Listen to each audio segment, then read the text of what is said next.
In today's video, we are going to look at the working hours feature in Google Calendar. So first and foremost, we need to activate our working hours. So to do this, we're going to go into the wheel, setting menus, and then click again on settings.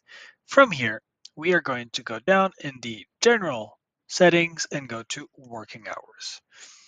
So if we want to activate our working hours, first and foremost, we need to click on Enable Working Hours.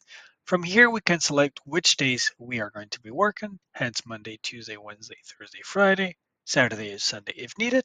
And here, what you can do is you can select the hours from which you are working.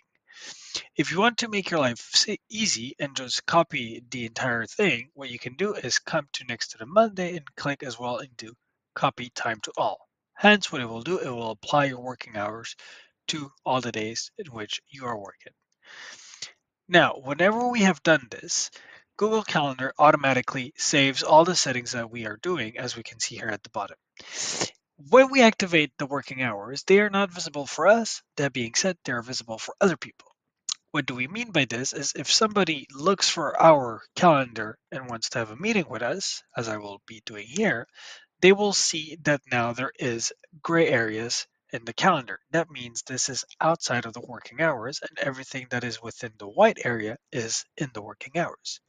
And that is how you activate your working hours. That will be all for today. Thank you very much. Have a good day.